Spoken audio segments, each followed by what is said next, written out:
vous arrivez à le relire. L'importance de bien écrire. Quand vous écrivez...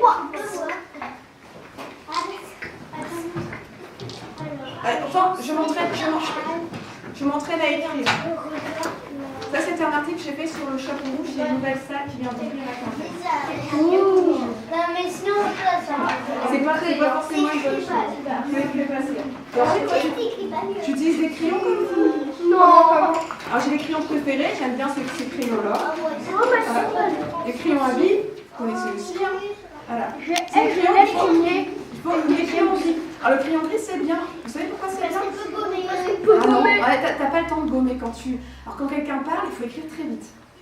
C'est-à-dire que quand il y a quelqu'un, par exemple, toi tu me parles là, tu vois, je parle déjà assez vite, et ben il faut pouvoir prendre des notes en même temps, et il faut écrire très vite. Et le crayon gris, c'est génial quand tu es dehors. Tu sais pourquoi? Parce que quand il pleut, le crayon gris, ça s'efface pas.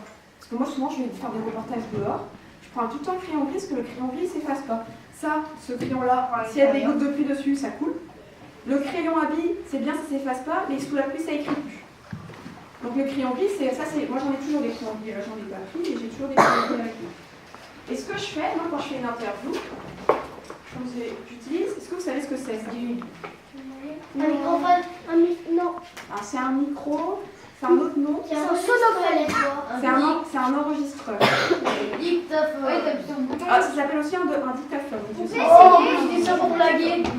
Donc c'est un dictaphone, tu as raison. Alors, il y en a, ils s'amusent pour faire peur. Moi j'enregistre parce que parfois, en fait, quand on fait une interview, il y a des fois on n'entend pas tout ce que disent les personnes. C'est-à-dire que c'est difficile d'écouter quelqu'un pendant 1 heure parler, mais je le fais, et surtout c'est difficile de lui poser des questions et de réfléchir aussi à la prochaine question, parce que je suis toute seule à le faire. Donc j'enregistre et après je réécoute et je réécris. En tapant l'ordinateur cette fois-ci. Parce que une interview, à votre avis, quand je pose des questions, qu'est-ce qu'il est important de faire?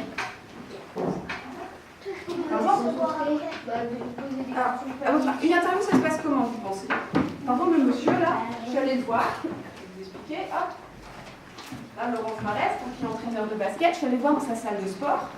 À la fin de l'entraînement, je lui dis, est-ce qu'on peut s'asseoir quelque part? Et donc, on s'est assis autour d'une table. Et ensuite, j'ai commencé à lui poser mes questions. Et qu'est-ce qu'il ne faut pas faire quand on pose des questions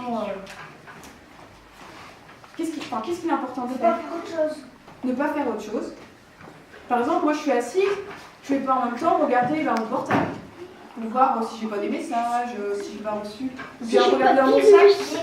Ou bien regarder dans mon sac. Oui, qu'est-ce qu'il y a? Ne pas lui couper la parole. Ne pas lui couper la parole. Alors là. Ne pas parler trop. On appelle qui le fait? Tout le monde. Certaines informations, quand il y a quelqu'un qui parle, et il répond vite fait, du coup l'autre il n'a pas fini. Aux informations? Oui, t'as vu ça à la télé? Oui, il y en a. Sinon, on était dans des interviews, une fois, ma mère.